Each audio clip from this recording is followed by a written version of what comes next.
pour la ville de Roubaix. Inscrit 48 245, votant 35 823, exprimé 34 618, nul 1205.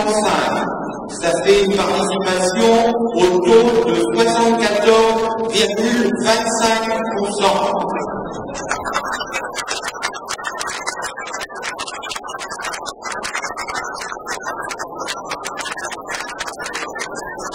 À chaud comme ça, il y a lieu de réfléchir véritablement à l'avenir de la gauche, à sa forme, à son élargissement, dans des conditions républicaines qui sont nécessaires à élargir l'électorat. Et c'est ce que je souhaite personnellement et c'est auquel on va travailler dans les jours qui viennent. En tant que candidat aux législatives, est-ce que ça vous évoque quelque chose? Moi, en tant que candidat aux législatives, je pense que les idées républicaines n'ont pas été suffisamment encore affirmées à gauche et que donc dans le rôle que nous pourrons jouer au sein de ces élections, soit en tant que candidat, soit dans un accord qui n'est pas encore intervenu, eh bien ces idées-là, on va les défendre avec force parce qu'elles sont nécessaires si on veut faire basculer la majorité à gauche. C'est une triste soirée. C'est une triste soirée, je crois, vraiment pour la cohésion de la société française. Bien évidemment, manifestement, Nicolas Sarkozy va être élu avec un écart très important. Moi, je crains sur le régime politique qu'il va mettre en place et les conséquences sociales, politiques, dans tous les domaines et dans tous les secteurs de la société.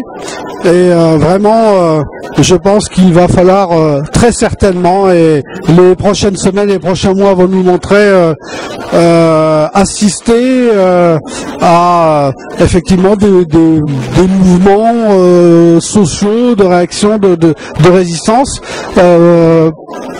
par rapport à une politique que je pense être d'un cynisme complètement avéré et d'une dureté qui va être redoutable avec les plus faibles dans la société française. Sur le plan roubaisien, je suis ravi de constater encore une fois que la participation a beaucoup progressé. 2 points de plus. Roubaix, la citoyenne, est de retour. C'est un signe extrêmement positif. Et dans cet océan de vagues bleues sur le Roubaisy, manifestement, Roubaix est une ville qui résiste, qui reste complètement ancrée sur des valeurs de partage, sur des valeurs de solidarité, sur des valeurs d'égalité. Il faudra très certainement en faire la démonstration dans les prochaines semaines ou dans les prochains mois. Le résultat sur Roubaix ou en national, comme tu veux, est-ce que ça t'inspire en tant que candidat aux législatives? Ça te rassure? Moi, mon engagement a toujours été constant et je pense que c'est le moment ou jamais, au moment où en France on n'a jamais eu une participation aussi importante, à Roubaix on n'a jamais eu une participation aussi importante, de continuer son engagement et le combat pour ses valeurs et ses convictions. Donc on est là, on est sur le terrain, on continuera à combattre. Il y a aujourd'hui un résultat qui est ce qu'il est. Je le partage pas, mais ceci étant dit, la démocratie a parlé. Monsieur Sarkozy est légitime, mais sa politique sera combattue avec les moyens que nous donne la démocratie. Bravo pour le taux de participation et je pense que le comité de l'Omelette y est un peu pour quelque chose. C'est un beau résultat. Deuxièmement, point très important quand même, c'est qu'il y a eu peu d'abstention malgré les consignes de vote qui avaient été données par certains candidats. Donc ça c'est une bonne chose. Le score de Roubaix ne me surprend pas. Le score national non plus, il était prévisible. Ça n'est pas le choix de ma formation politique. Mais voilà, maintenant je souhaite bon courage au futur président de la République, parce que tout commence maintenant quand même. Qu'est-ce que ça vous inspire pour les prochaines élections législatives? Alors je pense que sur les élections législatives, elles seront assez sensiblement différentes du score national qu'on vient de voir. La personnalité de chaque candidat pèse beaucoup dans une élection locale. Pour ce qui me concerne, je soutiens franchement Francis Vercamer et Gérard Vignoble. Il reste un village gaulois au milieu un petit village rouge qui s'appelle Roubaix, et à côté, en dehors de ça, les Français ont choisi démocratiquement, et donc je souhaite au nouveau président de la République d'assumer clairement ses promesses, parce qu'en fait, il a dit ce qu'il va faire et je pense que les gens ont choisi. Voilà, c'est un choix de société. Ce qui est assez difficile à comprendre, c'est qu'il y a un an, la France choisissait un vote antilibéral en votant non à l'Europe. Un an après, elle vote une société libérale en votant Nicolas Sarkozy. Voilà. Le résultat t'inspire quelque chose pour les législatives à venir? En analyse sciences politiques, il y a toujours une mécanique qui fait qu'on amplifie le résultat des élections présidentielles. Donc, pour l'instant, j'ai pas de. Il semblerait, si tout se confirme, que les Français devraient donner une majorité importante à Nicolas Sarkozy. Donc, il aura toutes les rênes pendant 6 ans pour faire ce qu'il doit faire. Puis, en tant que républicain, je ne peux que lui souhaiter bonne chance. C'est pas le modèle de société que je souhaitais, mais les Français ont choisi.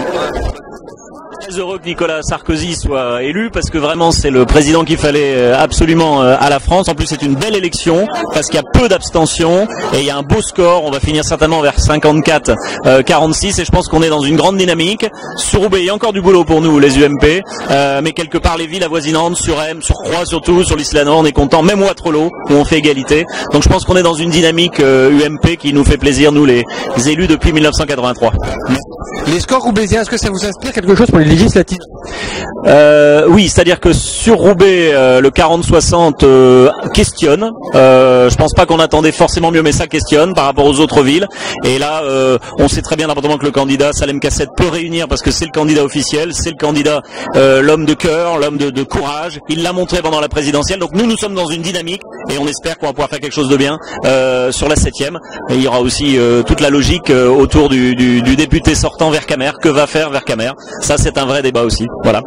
D'abord, on se réjouit. Alors, par contre, moi, je trouve que c'est un peu dommage que la gauche ait joué plus l'homme que le ballon. Et ça n'a pas été payant. Et je pense que c'est quelque chose qui est... Bonsoir.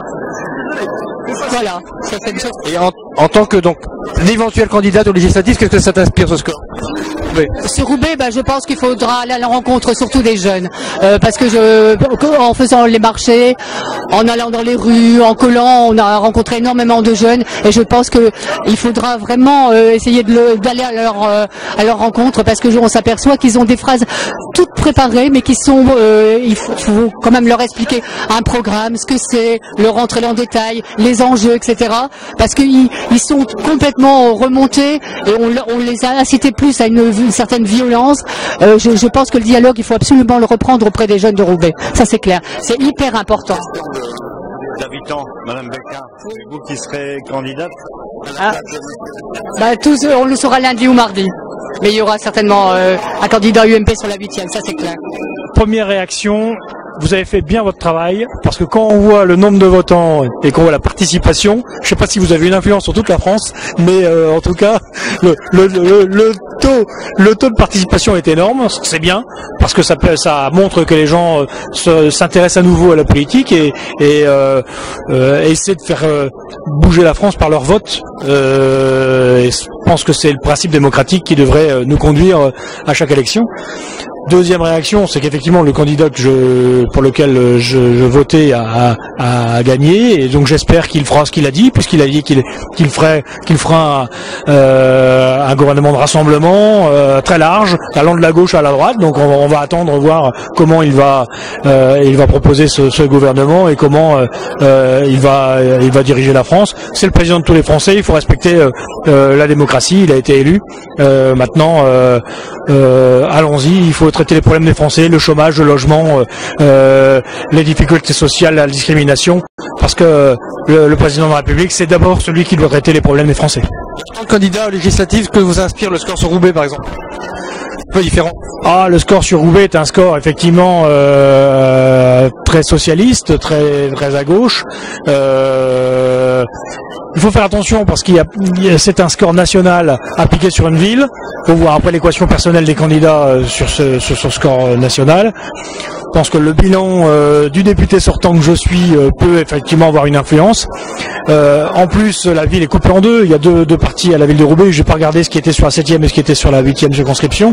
Donc il faut aussi faire le calcul.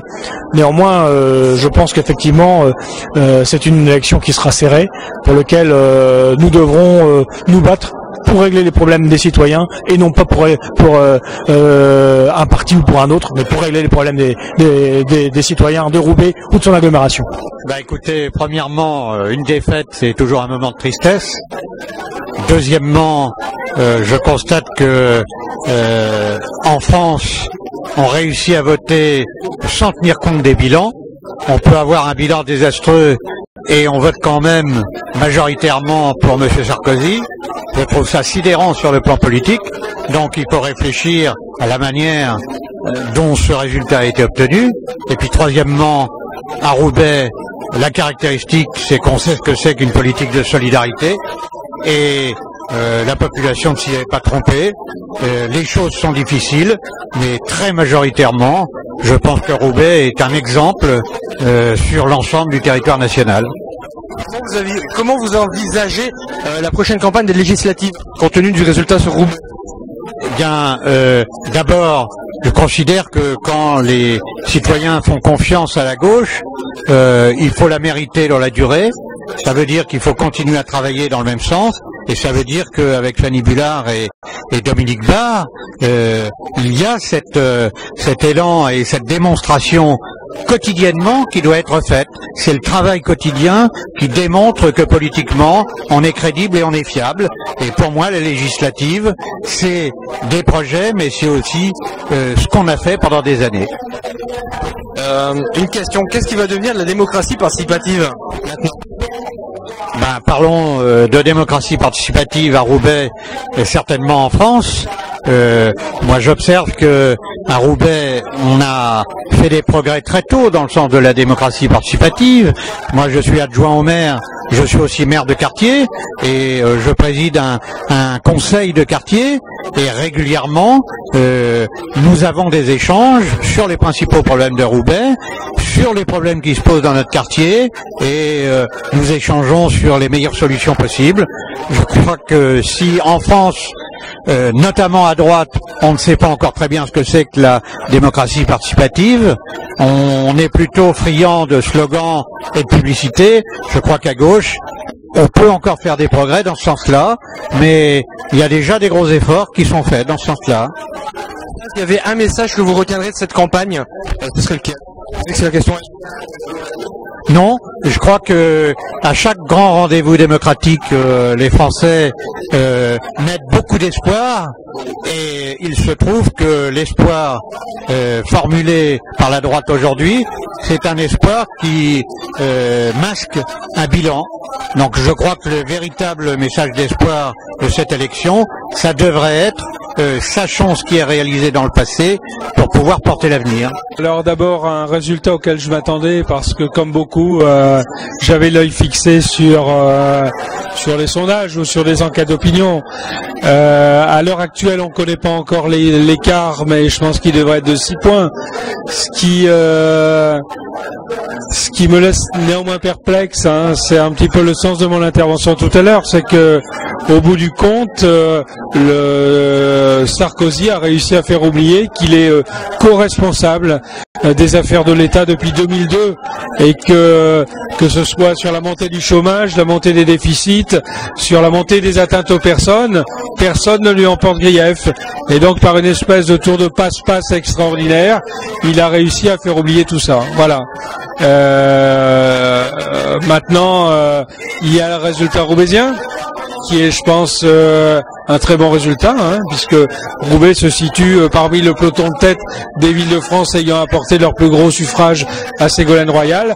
C'est la confirmation du premier tour et c'est aussi la confirmation du travail de terrain qui était mené ici depuis des années et aussi du renouvellement de la section. J'espère qu'on va continuer comme ça. Comment vous envisagez les législatives? Comment vous envisagez les législatives? Le résultat? Roubaix est à cheval sur 2 circonscriptions, donc c'est difficile à dire. Je connais pas encore tout à fait l'état des candidatures. Hein. On sait qu'on aura 2 candidats qui se réclament de Sarkozy dans la 7e, face à Fanny Bullard. Dans la 8e, je suppose qu'il y aura aussi un candidat UMP. On verra bien, face à Vignoble. Je pense qu'on aura au second tour un débat gauche-droite classique et on fera tout pour gagner. Qu'adviendra-t-il de la démocratie participative? Avec Sarkozy? Non, ouais, c'est ça, parce que c'était le danger de faire campagne là-dessus. C'est pas dans le programme de Sarkozy. Hein. Donc la démocratie participative, on essaiera de la mettre en œuvre là où on est aux affaires, hein, dans les collectivités locales ou territoriales. D'autant plus qu'avec les élections municipales en 2008, de nouvelles équipes vont arriver au pouvoir et ces équipes auront, je pense, à cœur de mettre en place le programme du Parti socialiste. Bon, on peut pas se réjouir de ce résultat. En même temps, on n'est pas énormément surpris. La gauche peut pas gagner en faisant une campagne sur des thèses de droite comme la sécurité et puis bon sur des positions bien trop tièdes par rapport à l'argent roi dans ce pays. Et bon, les communistes ont fait tout leur possible depuis le premier tour pour faire barrage à Sarkozy. Cela dit, ça n'a pas été satisfaisant, ça n'a pas été suffisant. Bon, alors ce soir, on n'est pas heureux. Maintenant, en même temps, on fait face. Hein. On fait face, et puis demain,